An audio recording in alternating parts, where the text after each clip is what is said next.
Welcome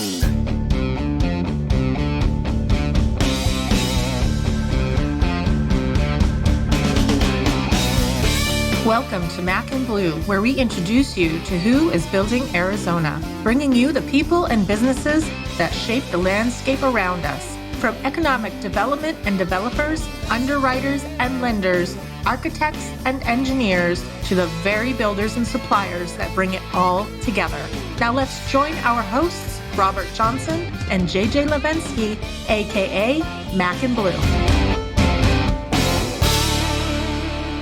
Welcome to Mac and Blue. I'm Robert Johnson, Vice President of Business Development with Torrey Contracting. He is JJ Levensky with Blue Wave General Contracting. He's not just with them, he is the president of them. What's happening?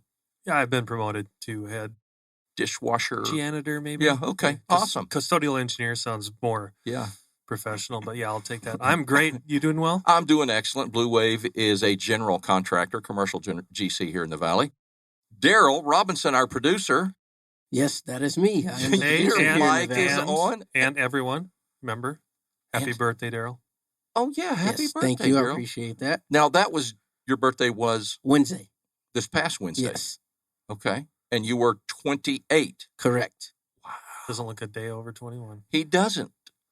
Yeah. I'm actually 33. You doing okay, though? Yes, I'm doing great. Awesome. Glad to be here with you. Excited. We actually coordinated today.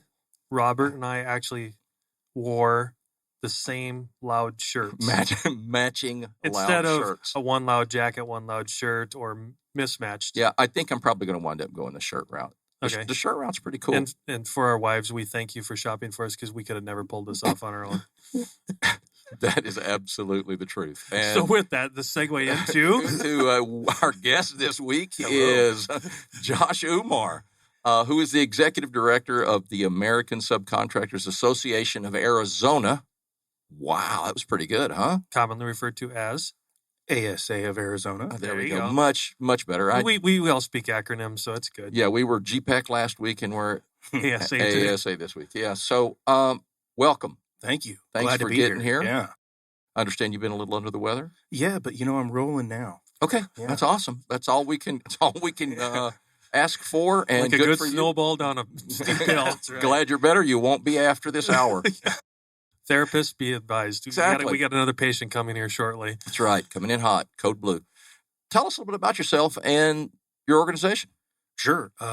Josh Umar, Executive Director, as you said. I've been at ASA since June of 2020.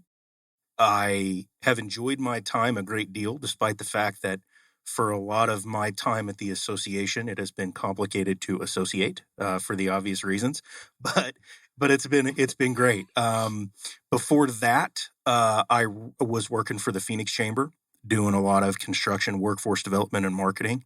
And prior to that, running my own chamber in Virginia. Strong background in sort of economic and workforce development, strategic planning, government affairs, and a long history in Arizona. I used to come here when I was a teenager. I mention this sometimes. I really ought to Google it to see if they still do it. I cannot imagine that the insurance companies still allow it. But you guys are familiar with Embry-Riddle and Prescott, right? Mm-hmm. Yes. So they used to do this thing when I was a kid where they would bring teenagers from all over the country out and put them up in the dorms during the summer. Are you talking Virginia or where? No, I'm originally from Oklahoma. Oh, so okay. this is back when I was in Oklahoma City. We And won't hold that against you. I understand. Okay. I understand. And so they had this crazy program at Embry-Riddle, and I loved all things planes and just anything that flies, I'm a geek for. So they had this program where you could come out and they would put one pilot student and one engineering student from the university in charge of this gaggle of teenagers. And you would just spend the whole week flying planes all over the state of Arizona. And it was absurd. I can't believe they let us do it looking back on it. But it was great. And I came several years to do that when I was a teenager and fell in love with Arizona and always kind of had it in my head. I'd like to get back there if I can. And then, about a little more than 3 years ago, my brother married a woman from Phoenix and moved to Phoenix. And it was kind of like, okay, Here's their excuse. here's the excuse to make the leap. So that's when I got on with the Phoenix Chamber doing the construction workforce stuff.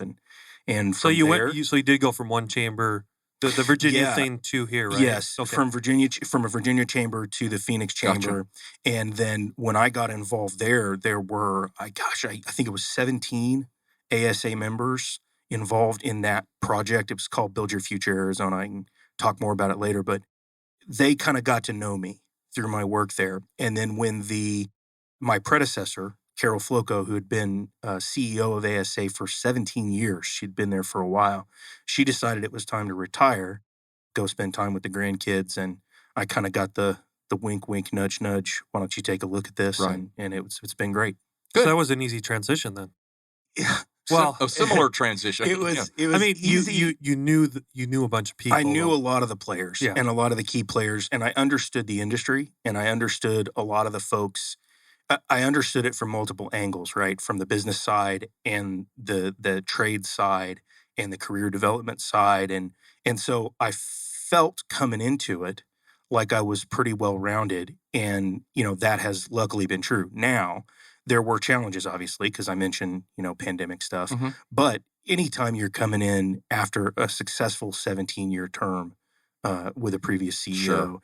there's going to be a transition, Mhm. and that has certainly been no less true of us than it is with anybody else. But definitely feel like I'm on the path I'm supposed to be on. Good. And you guys know each other well, previously, yeah. outside of a Well, podcast. for the record, I and Blue Wave were members, but then I'm also on one of the committees called the PIC, which is the Partners in Construction. So what is there, Josh? Like 12, 15, 16 of us as representative of the general contractor space where we meet. I think we're even meeting tomorrow morning, as a matter of fact. We offer up our guidance, if you will, and viewpoint as a general contractor to help the subcontractor and trade, the trade base Sure. that truly is, Part of the association. well, that's the majority of the Right. association. So yes, that's how we first met.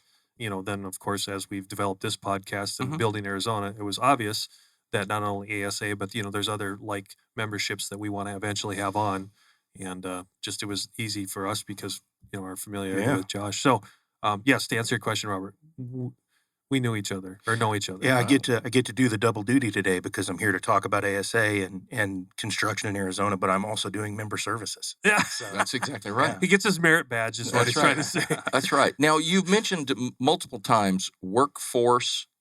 How did you say it? Workforce. workforce development. There we go. Yeah. Workforce development, which is needed so bad. It has been for years everywhere, but really specifically so Recently, now more yeah. than ever. Well- Speak on that a little bit. Well, so And deeply, because everyone wants to know. I can't go a day without having a member say to me, "Hey, one of my biggest challenges is I'm having trouble finding people to hire." Sure. And I think a lot of times, so there's several dynamics, but I think one of the main ones, and it's something that we're trying to address at ASA, people think in terms of numbers, which makes sense, right? You have a certain number of jobs in Arizona in construction that need to be filled, and that number is growing. I mean, it's at this point going to be close to 200,000, I think, before the next 5 years are up. I mean, there's massive growth here, and even with people are talking about recessions and things like that, that number, that need is not going to slow down, especially in this market. And so it makes sense to talk about the scope of the problem because I think that helps drive it Sure. home for people.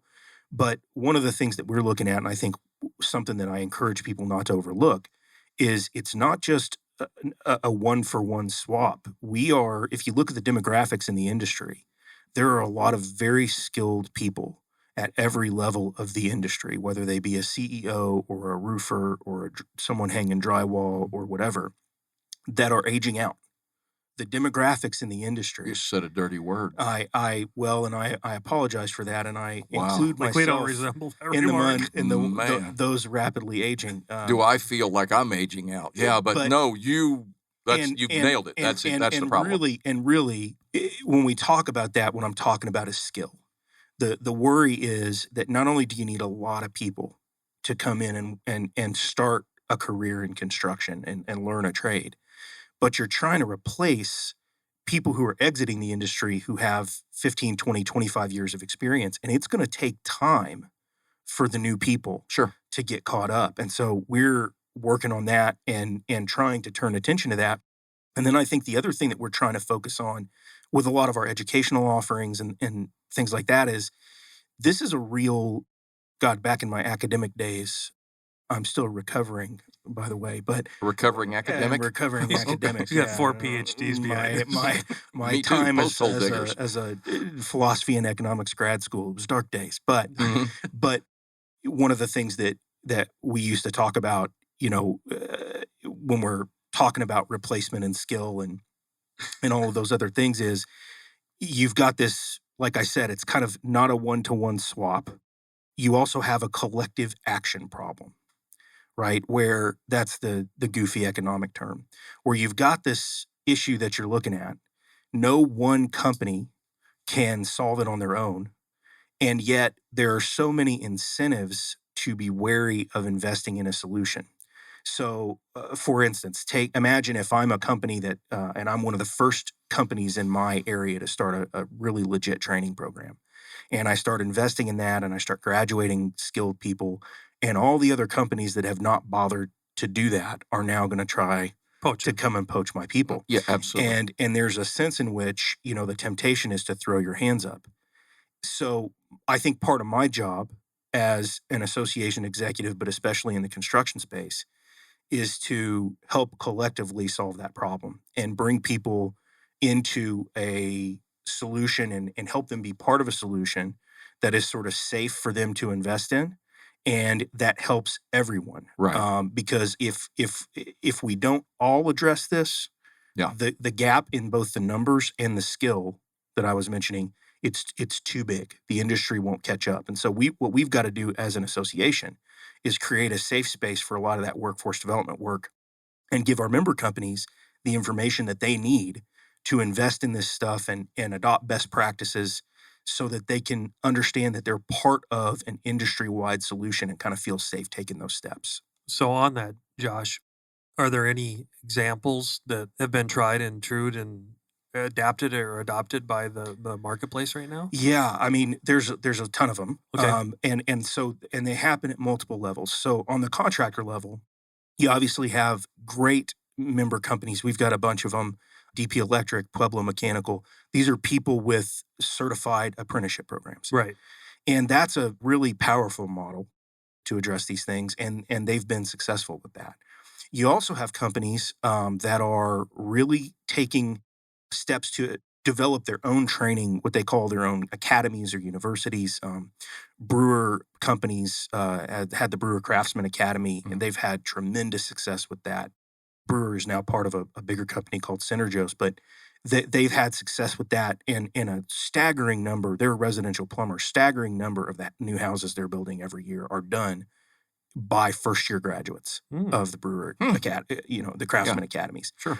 That's a heck of a testimonial right Yeah, there. that's amazing. It's they've done an incredible job, and not only that, but they, along with 3G, Haskins Electric, some other of our members, have partnered with South Mountain Community College to develop what they call a construction academy there, and you can do framing or plumbing or electrical. And the idea is you go through and you've got these curricula that are set up to spit you right out into a job that pays you really, really well. So not only are they doing it in their own companies, University of Canyon State at Canyon State Electric is another one that's doing this now. They're developing these companies, but you see companies forming partnerships with educational institutions and the like. And so you've got those approaches. And then I think, as I was sort of gesturing at earlier, you have the industry-wide initiatives that tend to be based in a trade association or a chamber or something like that. I mentioned Build Your Future Arizona earlier. That's one still running out of the Phoenix Chamber Foundation over there. They do a great job, and I helped launch that. But that's general contractors, subcontractors, a lot coming together and putting big marketing dollars into a multi-year campaign to try to move the needle just to inspire young people to even consider construction careers. Sure. That's an uphill battle. Well, like we had Junior Achievement on, what was that? Perfect. 4 or 5 episodes ago Yeah. to talk about that. It was the exact same things, Josh. And that's a great segue to what I was going to say sorry, next. go ahead. No. So Build Your Future does what it does and they're great at it, but they're very self-consciously focused on high school kids and Yep. young adults that are trying to switch careers. But to move the needle, you really got to get young kids. You got to get that 5th through 8th grade, because a lot of times by the time they get to high school, either they or their parents or their guidance counselor have already sort of put them on a track. Put them in And a it's hard slot. to move Yep. it. Yeah. So you go to places like Junior Achievement, right, where they're running people through there by the thousands, and they get to get exposure to the trades. We are going to have a booth in there with them that is going to showcase 4 or 5 different trades. Right, with all of our relations with Scott. Yeah, exactly. And so we're going to have 4 or 5 of our members showcased in Junior Achievement, Perfect. just so that when they're in that 5th through 8th grade age group, they and their parents can come in and understand the role that construction and construction workforce plays in the overall economy and how it relates to everything else. Mhm. So you have to go full spectrum. Yep. It's the individual company training programs, the apprenticeships, the partnerships with education, and then sort of the full spectrum marketing and development side. And so we're trying to be a part of all of that because, and this is sort of the button I'll put on it, because our members are the tradespeople. Right. We're Correct. 2/3 of our membership by bylaws has to be trades companies. They have to be what we call them regular members, which is a little bit, it's not snazzy enough to describe what they do, but these are the subcontractors. Most of these young people that we're talking about trying to get into the construction industry, especially if they're not on a path where they're going to have a 4-year degree, are going to go into the trades. And so we are trying at ASA of Arizona to play as visible and active a role as we can in trying to make sure that our members and the trades generally can be the benefit of all those efforts that I just talked about. Excellent. Killer. Hold on one second. Let's take a break, and we'll jump back into it. Torrey Contracting, your full-service Division 9 contractor. Torrey Contracting operates with a smaller, hands-on team. This cohesive structure results in superior workmanship and economical solutions. We deliver projects with unsurpassed commitment to quality and stewardship of budget. Torrey Contracting, small enough to listen, big enough to deliver. So, Josh, it was great. We kind of dove right into some of the cool Sure. action items of ASA, and then towards the end of that, right before the break, you kind of gave a little bit of the organization. But I think the audience would really like to know, break it down even a little further of residential versus commercial. Because imagine this, that I'm a startup electrician listening to this, and how do I get involved with ASA? But give a little bit of that background of the demographics of ASA in specific. Yeah. So for the first time in a while, we're growing. I think right now we're sitting just under 220 members, and our membership, as I said, 2/3 of it always has to be subcontractors. Mhm. The remaining folks are the folks like JJ, Mhm. who we call sustaining members, and those are your general contractors, your architecture and engineering firms, folks like that. Well, we have like accounting and Yeah, and then professional those services, and then those are things, the yeah. associate folks, right? So you've got. Oh, sorry, I your- didn't mean to cut you out no. there. So your lumber suppliers, your CPAs, your attorneys, all of those folks that we like to think of as sort of the subcontracting community, the people who do bonding, whatever Sure. it is. Sure. And so that's a third, and then the 2/3 are the subcontractors of our group. Little over 70% are commercial industrial, and that is true of almost every ASA chapter. That's an interesting statistic. Well, most chapters across the country, because we're part of a national organization that has about 3,000 members, and most of them across the country don't actually have residential members. We are sort of a pioneer here in Arizona in making that happen, that we've got about 30% of our membership that are residential subcontractors, and that came about because of some of the very specific safety efforts that we were involved in when it came to fall protection and a few other things like that we Sure. were really looking to strengthen. And we ended up getting people involved on the residential side that loved it and became leaders in the organization. I mentioned the brewer companies earlier. They're on the residential side and have had people come through on every committee and the board. Mike Brewer's current, immediate, past president. So we have that mix, I think, that is really helpful to us. And we get, again, I think, in my chair it kind of helps me keep tabs on the industry as a whole. Sure.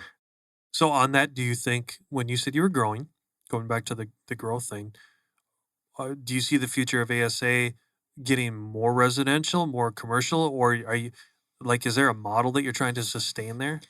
To be honest, not really. I think for our part, I think we are mostly trying to find subcontractors who really want to engage. Gotcha. And the reason I say it like that is because we are incredibly confident in the value that we're providing, in the programming, in the events, in the education, in the networking. We feel like the folks that come and plug in will get an ROI on their dues multiple times over. And so the hope for us is that whatever section of the industry you're in, you can find us and reach out to us about the specific areas where you think you can most benefit, and we'll plug you in there and get you going. So as long as you've got a company that is ready to take that step, that's what I would say. I think there are some startups that are in need of what we're providing, and so we do our best as a nonprofit to serve everybody. Sure. But there are some folks that if I'm a company working out of a garage and it's the owner and a 5-man crew, it's really tough to show up to an educational session because I'm out in the field, Right. right? I'm building stuff. And so I would say that the companies that plug in the most seamlessly with us are the companies that are right at that step where they're in a position where if they wanted to, the owners could say, okay, I'm going to take my hands away from a focus on building something and turn them to the focus on building the business. You know, Which they have to get to at some point if they want to they grow. have to if they want to grow and survive. Yeah, that's right. So Josh, on that, I think of course, I'm biased because I know what goes on, so I'm trying to kind of tee this up a little bit. In a month, describe all the different things that you do for the advocacy of, like, take a specific subcontractor, trade contractor, for everything from, you talked about safety, but the committees, the education. Dive a little deeper into, educating the audience on all the things that ASA provides. And just take a typical month. Sure. I mean, we we have what I think can be described by any reasonable measure as an extremely busy calendar. We do networking mixers the first Thursday of every month, and those are fun. By the way, we have a lot of fun at ASA. I will stop momentarily to say that's actually a big part of why I took this job. Yeah. So, I was over at the Phoenix Chamber, Mhm. and because of the ASA members that were involved in what I was doing, I would end up at a lot of ASA events, and they were such a blast. The camaraderie there it was and remains a really powerful part of what we do and what we are. So you get these events with golf tournaments and bowling tournaments and networking mixers Mhm. and things like that. But you also have ASA University, which is big picture education on things like managing your cash flow or And those are great ideas. attracting talent, or hey, you're looking at selling your business, or you're looking at someone's made an offer for your business. How do you handle those things? What do you need to know? We're working on that stuff. I mentioned the safety piece. I mean, that's as awesome. Well, it's almost a full-time job in that alone. I mean, it's incredible. Because we're not trade specific, right? Every trade is welcome at ASA. And so a lot of our safety education ends up being big picture things that every kind of company needs to know. And we have a very strong partnership with ADOSH there. So you get our safety committee manages things, and they bring in guest speakers on, mental health or heat management or hazardous labeling or whatever it is. They bring Sure. people in to talk about this.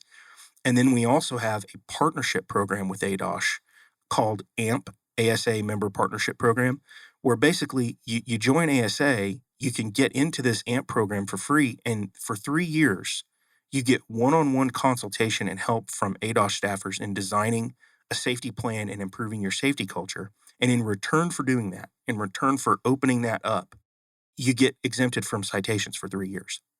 Because if there's a problem, Wow. they come on and help you fix it permanently. They don't just come and slap you with a Well, citation. Yeah. I see They want to work with businesses. So we've had member businesses. Integrated Lath and Plaster is one. Scott Schuster and his folks have done incredible work, not only building things, but doing so safely. And they just got a huge award back in March from ADOSH about their safety improvements, and did it at the Capitol lawn, and it was great. So I don't want to go too far afield, but that's a long way of saying the safety activities that we do and the safety education and offerings we do by itself is an incredible member benefit. Sure. And then you have the partners in construction, right? You get to talk in a collaborative way about the problems that are facing the industry, and improve the relationship between subcontractors and general contractors. We've got a residential forum that we do. We have an incredible attorneys council. We've got one of those this week, actually. On Greg Gillis is going to come by, and he's going to talk about bankruptcy, the effects on the industry, a lot of nuts and bolts with that kind of stuff. And you get all these groups together, and a lot of really good cross-pollination happens. So, gosh, I mean, that's just scratching the surface. I realize I went on for a while, but that's good. Now, is there any active lobbying through ASA? Yeah. I mean, that's a big focus of what I do on the day-to-day, especially while sessions are in. Okay. So what does that look like, Josh? Well, so we have had the best year, I think, in several years. And we've had a great series of years in government affairs, going all the way back to 2019, when we helped get proportional liability. SB 1271 got passed that established proportional liability in the residential side of the industry. Then you move on from there. We were instrumental in getting the construction work designated as an essential industry when the pandemic hit. And the hits just keep coming. I'll just go over a quick list here. SB 1136 this year, where we helped improve prompt pay laws on municipal projects. HB 2120 made some really contractor-friendly mods to some workers' comp stuff, and strengthened ADOSH against some interference from federal OSHA, because we like working with ADOSH. We like those guys. We like how they treat our members. But just so the audience understands, trying to do this at a high, I don't want to steal your thunder, but basically, Arizona is one state that federal OSHA doesn't supersede state OSHA. We have what we call a state plan, which is that basically under certain agreements and under certain guidelines, federal OSHA allows the Industrial Commission via ADOSH to oversee safety on construction work sites. And there's been some grumblings that they may reverse that position. And so we've been working really hard to make sure to support ADOSH in turn, because of the way that they have spent years and years and years and years trying to help our member businesses improve not only their bottom line, but their safety culture. Sure. So we focused on that this year. And then the other thing, and this will be a nice tie to the workforce development stuff, was there were a couple of bills, HB 2017 and HB 2886, that got wrapped into this most recent budget. And that was more than $16 million a year in construction workforce training. That's huge. That's moving ahead. And it's going to be not only at the high school level, but at the community college level. So these are the kinds of things, in addition to playing defense against a lot of really treacherous stuff that comes through. As you guys know, a lot of times government, maybe especially when they're trying to help, does things that can be hard on contractors. So those are the wins, and you throw in the defense. And I would say that is a huge part of how we provide value to the construction industry. Again, regardless of trade, regardless of sector, we're focused on that as a main core of how we offer value. Yeah. And, subcontractors are a majority of the workforce. I mean, if you're working on a job, you're working for a subcontractor. And so it's... Yeah, we're the minority. I mean, absolutely are. I mean, although it's, we're the... what do they call it? I mean, we're the head that turns the whatever it is. Yeah, the GCs are it, but the subcontractors are the ones that make that machine move.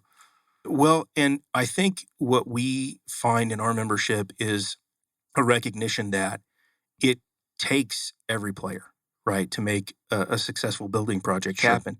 And so what we try to look for are people who want to come in and collaborate.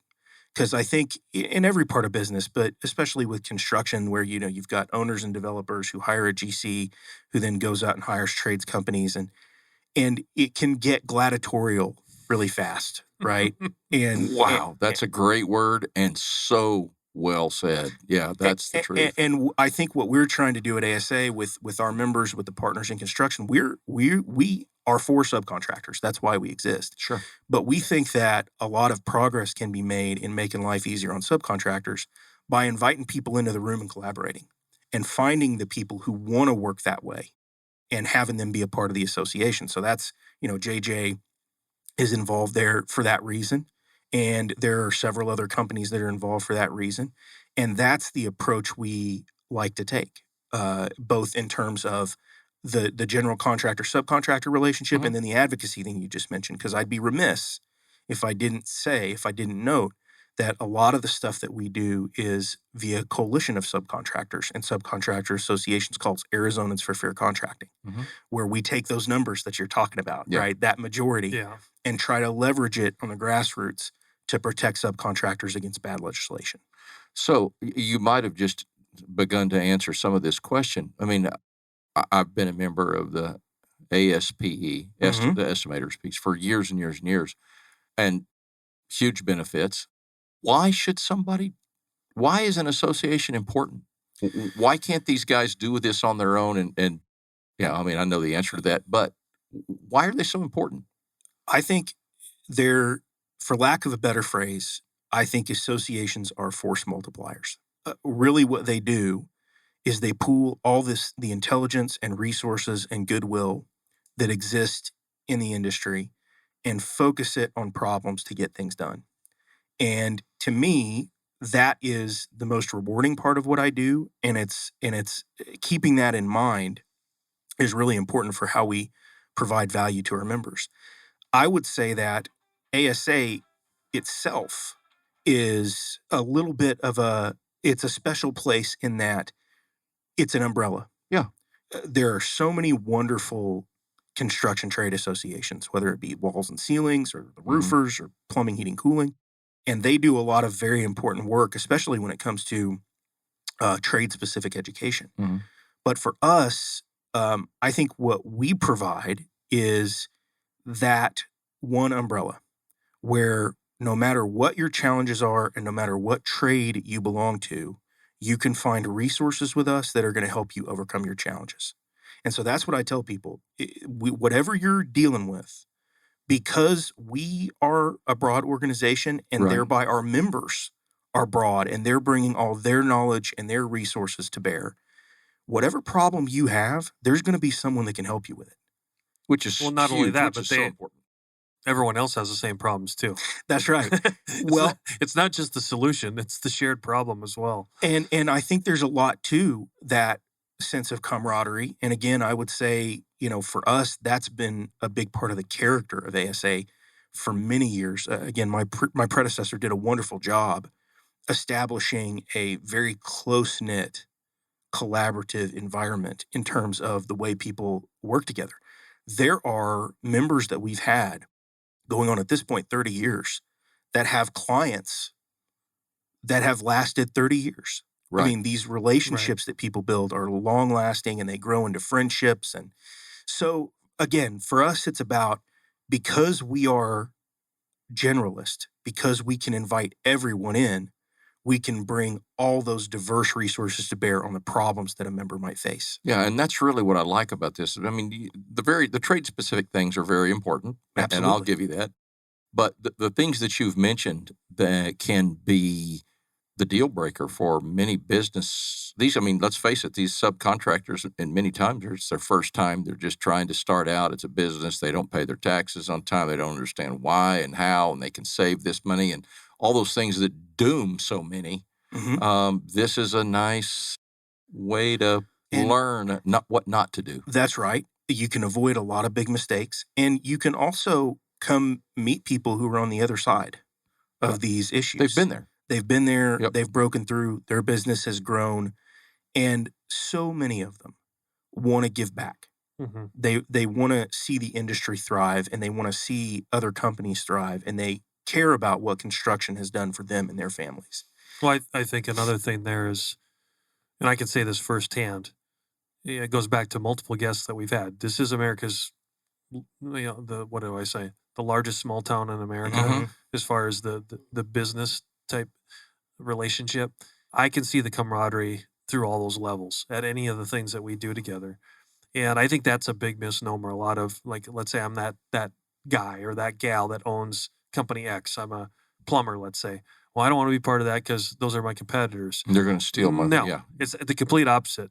That is your biggest fraternity and friendship you could ever ask for. There's enough work for all of you. You don't need to, you don't need to have the around the chest type attitude. I think that's exactly right. And I think that what you just said has been borne out over and over again. And I hear that most from successful companies that waited years to join because they were afraid, I'm going to go into this association and my competitors are going to be in there. Or they're embarrassed. Or yes, or there's been a Oh, problem. I'm not as smart as I thought I was. Or it's like that's why you're joining. it's like your initial job site meeting. Yeah. Where everybody goes in. You've got all these multiple subcontractors that come in, and everybody is posturing and positioning and not giving up their space and don't want to be taken advantage of. That was the way I saw it in my mind. I'm like, oh, that's got to be a meeting for you guys. That's the way those guys are. But you're saying it's not. I'm saying it's not, and I'm saying the longer that you're around and the folks that have been a part of us for a long time, especially the ones who waited for that exact reason, they were worried about that exact thing, are always the folks that are the most glad that they joined. Yeah. Because they start to learn, as I said, that there is a wealth of knowledge and resources out there that can be brought to bear on the challenge. And sometimes they're the source of the knowledge and the resources. Sometimes they've solved the problem that someone else is trying to solve. And they find that very rewarding. So for my part, it's very nice to be a part of because I see it is a small town. It is. I was blown away when I moved here. The degree to which the construction industry here in the state, but especially here in Phoenix, is like its own village at times. People know each other and everybody's worked for somebody else. Right. And, that's right. And it really does have that feel. And I think what we do and probably what we specialize in as an association is taking that that small town feel and making it a part of our programming and a part of what we're trying to do. You've given multiple references to your predecessor and, did a good job of thanking her. But at the same token, I know when you came in, despite the pandemic, there's other things. So as you're talking specific to ASA, what have been the struggles of 2 years ago till now? And then what are you dealing with now as far as the obstacles that ASA is facing out there? One of the biggest, so I would divide it into a couple of areas. One was just that, bless you. Excuse me, sorry.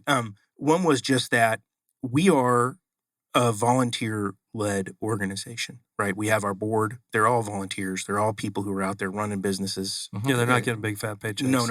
You're not getting a big fat paycheck? No. And when I came in, one of the most important things I had to do was try to reinvigorate that group. Not that there were not incredible people who had been there for many years, and some of them are still on the board now. Sure. But it was a group that was, I think, probably a little smaller than it could have stood to be. And some of what we were tasked with internally was not just to get the board in shape and reinvigorate that group, but make sure that new energy was flowing down and transferring to all the various committees that we rely on to do work for us. So health and safety, commercial forum, et cetera, et cetera. These things were, because Carol was so accomplished and could do so much herself, a lot of times these things existed mostly on paper.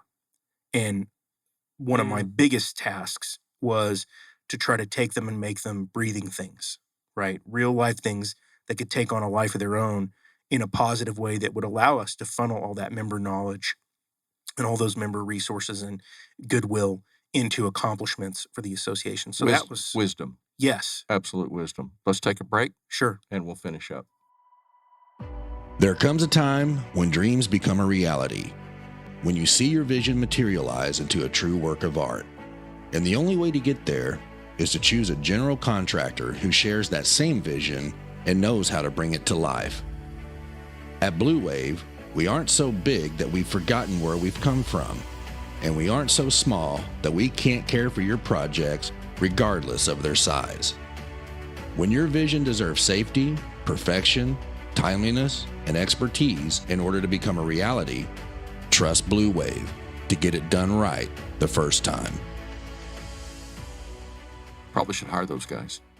I've heard good things. Have you heard good things Yeah. about them? Yeah. Well, I wouldn't listen to the president. It's a though. vicious rumor. Yeah, he's just a brand guy. Okay, so that was part one. Part two of that Yeah. question, though, was like, okay, what are the initiatives of Josh and the ASA now? What do you want to get? Yeah, done? what do you want to get done? Well, so I think for me, I think to follow, I think I've done a good job, and more importantly, my board members and my committee members and Tara. Tara's our new events and membership manager. She's doing a wonderful job. Have done a good job of trying to get that momentum built. And we needed a strategic plan. We needed a lot of things when I started out. And so I spent a lot of time doing that. For me, my main goal, I guess, could be boiled down into one word. And it's a word you hear a lot in association world, and I'm hesitant to say it for that reason. But it's just engagement. I've got to find a way to continue to communicate. I think our marketing needs some work, and we're doing some things with that. But we've got to find a way to encourage our members to plug in, because if they do, the value is gonna hit them over the head. We have too many amazing things going on to avoid reaping some kind of windfall and some kind of return on your dues investment if you will sincerely plug in. And so part of what I think my main goal, and so many of the other problems that we face as an association and any association faces, would be solved if we can get the members to engage in the way that I know they would benefit from. So I would say that's my main goal. That's interesting. And I would think that that's getting to be maybe an easier task. I mean, the times that we live in, it's service to others, service to others, service to others. You hear it all the time. So a lot of people are coming in, I would imagine, with that in their mind of, how can I help? They are. Not what's in it for me, but how can I help? That's right. They are. But I'll give you an example of the kind of challenge that we face. So when I first came in, one of the first things I did was sort of say, okay, who are our current members? Mm-hmm. And I did an analysis of who they were just based on annual revenue. Mm-hmm. And it turned out that at that time, about 50% of our subcontractor members were companies that were doing under $5 million a year in revenue. Mm-hmm. Now that's an incredible testament to the power of ASA of Arizona to speak to those people and to serve its nonprofit mission. But it's also sets you up for some challenges, because again, those companies are the ones that have the most trouble breaking away from the field. Right. To get involved. They're the guys that are working with their hands. And so part of what I'm trying to do, and I think my board and Tara and some other folks are trying to do, is engage other sectors of the industry, other companies at other levels of maturity, to try to sort of round out that distribution curve a little bit. And then what ends up happening is you have such a lively, organic atmosphere in your membership that those companies that need the most help to grow are getting it because they're around the companies that are on the other side of that. They're learning from that. And then you can afford to basically nurture them. Sure. Because the other bigger companies are involved and active and engaged in a way. So again, it's more about, like I said, that engagement is a word that nonprofit dudes like me throw around all the time, Mm-hmm. but it's really important as a silver bullet to make sure that people really are getting out of their membership what you want them to get out of it, that they retain, and then that they can grow into being that company that wants to give back, like you were saying earlier. Yeah. I got one. Okay. Mm-hmm. Goes back to Josh's personal life. Oh, we really haven't delved much into Josh's personal life. Well, we're going to. Okay. Let's Because do this it. is some cool stuff. Okay, let's dive. Tell everyone about the falconry. Oh, now wait. That's cool stuff. Yeah, come on, Josh. Yeah, so I am a falconer. Okay. So Explain this what is- That doesn't mean falconer he's a is. football fan from Atlanta. No. What is a No. falconer? a falconer is someone who can train a wild bird of prey to be a hunting partner. Mhm. Is essentially the nutshell. And so one of the other reasons that I wanted to come to Arizona is because it's a pretty incredible place to do falconry. And I had gotten started on this, out east in Virginia. Sure.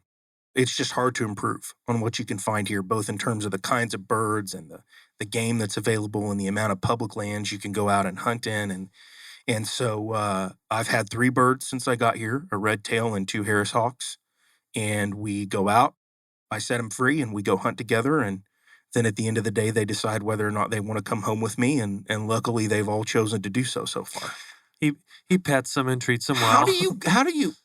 Do you purchase a bird from somewhere? How do you find No, most. I'm going to speak in generalities. Yeah, Any of the. So, well, and first of all, this is all legal through Arizona. Oh, Game absolutely. Inspection. Yes, I know it is. Yes, heavily licensed. When I first got into this, I had a falconer make a joke to me. Yeah. And I'm doing the scare quotes for those of you who are just listening. That getting into falconry is almost as tough as adopting a human baby. Turns out, it's pretty tough. There's exams that you have to pass, inspections from Fish and Game. You have to do a 2-year apprenticeship with a master falconer that sort of runs you through. So you adopt. Yeah. So it was the background check that hurt him. No. Wow. Yeah, that's right. This is all the liquor store robberies, really. That's right. Really holds you up. Yeah. But the nutshell, and for all the falconers listening, please understand I'm using general terms to a general audience. I know I could be more specific, but the idea is essentially I will go out and trap a bird in the fall. So I trap a wild bird. They are what you call a passage bird. So they've grown up and they've left the nest and they're on their own, but they are not sexually mature yet. They're not fully adult. And as it turns out, a lot of birds that age every year die. Sure. Roughly about 80%, 85%. Holy cow. Is it really that high? It is high, and it's a lot of it is human caused. Lead poisoning, they get hit by cars, they eat a rat that's been poisoned and they die from the poison. Power lines, you name it. We're pretty hard on our bird friends. So what I like to do is go get one in the fall. Mm-hmm. I train it to work with me essentially as a hunting partner. The bird sticks around because I prove my value and my trustworthiness as a hunting partner. And basically it's, I'm going to keep you safe and I'm going to give you lots of opportunities to do what you want to do more than anything, which is hunt and catch things. And they quickly pick up on the fact that, hey, this ain't so bad. Yeah. You know, and you're not a bad dude. This is basically the relationship JJ and I have. Yeah, that's right. He showed me the trap he used to get you. Yeah, perfect. Speed dating by Robert. No, but the idea is essentially you trap this bird, and obviously the bird is none too pleased for the first few days. Yeah. But eventually they come around and understand, and you prove yourself, and then you set them free when you go hunt, and you hope that they work with you. So they are not tethered. Not while hunting, no. I mean, there's a period in the training process where they're tethered, but the goal is to fly them as free as possible. Yeah, it's amazing. Isn't that cool? Yeah, I had a friend that was a falconer, and my grandsons go to a youth hunt thing somewhere, and there is I don't know, is it a group? Is it an association? It's probably Josh. And they show up with not just falcons, but birds of prey and, like owls. Yeah. All kinds of things. Well, it's a passion, for all the hoops that you have to jump through. This is probably not going to surprise anyone, but birds of prey are not real lovey-dovey most of the time. So if you're one of those people that, there are people that they want to get a dog or a cat and they just want to love on it. It's not a labradoodle. That's not the relationship you're building with these birds. What you're building is a hunting partnership. So you're going to go out, you're going to cut them loose. You gotta go hunt them as much as you can, and that's how you build the relationship. It's not based on affection. Now, of course, I say we because I think almost all falconers are like this, whether they want to admit it or not. We get attached. Oh, sure. Oh, yeah. We get attached, and so it's always hard on us to release them, or when we get to that year when they've grown their new feathers in, they become adult, right? They've molted. They're now ready to go have babies. And then you release them back to the wild. And that, my friend, is a hard day. That sounds like some tears. So when they go to hunt, you're not sending them after like the Shih Tzu or the poodle in Aunt so-and-so's backyard. They're out in the wild. They're out. Rabbits and quail are big. Quail? Yeah. Remember, birds hunt birds. Yeah, I know, but I just never thought quail for some reason. Of course, I don't know why not. They'd be an easy catch. Dove and pigeon and all. There's a lot of different things you can do, especially here in Arizona. But but really, it's I spend most of my time hunting rabbits. Are there seasons? There are Much like there's a are. certain season for each one? And there's seasons both in terms of the biology of the birds, the Mhm. time of year when they're being raised and leaving the nest and Mhm. doing that. And then there's seasons in terms of the law, the hunting regulations. as What well. they can hunt and when? Or That's just that's when they right. can hunt? Both. Yeah, Interesting. Yeah. Well, we should have started with that. I mean, I we could have know. done a whole hour on falconry. We can always have him back. Yeah. I don't know how that's building Arizona, but it sounds cool. Oh, no, it's building Arizona. Yeah, that's absolutely I can cool. make something up. I Any excuse I have to talk about falconry, I'll do it. All right. Before we sign off, though, Josh, is there any call to action or ask of you representing the ASA of Arizona? Yeah.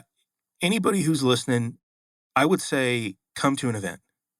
We have an event coming up. We have all the ASA University stuff that I mentioned earlier is free to members and non-members alike. So we've got and non-members alike. Yeah, because we want to, like I was telling you earlier about The engagement. experience factor. We Yeah. want to get people. We want people to experience the value that we're offering. And so that ASA University this year, that series of classes is sponsored by Price Kong, one of our longtime members. Mhm. We've got a course coming up on buying, selling a construction business, basically business succession. That's going to be August 23rd. Then September 22nd, it's developing talent. Okay, what do you do when you do get someone in the door and you've hired them? How do you develop them and keep them? That's going to be the next two there. We've got golf, September 16th at Verado. We've got Attorneys Council this week that I mentioned earlier. Go to asa-az.org/calendar, and you'll see our whole list of events. And just plug in. Come try it out. Call me. Let me know if you want to come try something. And I think what you'll find is that it'll be worth your time to continue coming. So they can also catch you at the website as well? Yes, they can. Or they can reach me at josh@asa-az.org. I'm also on LinkedIn. I'm all over. Yeah, you I'm can't, inescapable. you can't miss him. Yeah. Yeah, I mean... And if you can't get him, Tara's there too. And if you can't get me, you can email my bird. Yeah. The hawk is very responsive by email. So Listen, it's been a great show. I appreciate you coming on. thanks for the time. Glad you're feeling better. Appreciate it. Now, if we both get sick, well, you'll hear from us, or our attorney. But no, we've all had it by now. Yeah. So, yeah, I'm glad you're feeling better. Glad you're here. Well, I'm glad I could do it. I can't tell you how much I appreciate the opportunity to get the message out a little bit about what we're doing. And I also think, as crazy as it sounds, it's been really nice to just help people get to know me. Because, as I said, for the first couple years of my time at ASA, it was hard to do in-person stuff as much as I wanted to do. That's what this is all about. Thank you, Josh. Yeah, Honor having you. Glad we're able to do it. All right, Hey, Uncle Daryl, take us away. we'll see you next week. You've been listening to the Mac and Blue Show, brought to you by Torrey Contracting and Blue Wave General Contracting. Be sure to subscribe to the Mac and Blue podcast on your favorite podcast platform. Follow Robert Johnson and JJ Levensky on LinkedIn and Instagram. And tune in live every Monday at 3 p.m. as we continue to introduce you to the people building Arizona. Walt Disney said, "You can dream, create, design, and build the most wonderful place in the world, but it requires people to make the dream a reality." Until next time, make it a great day.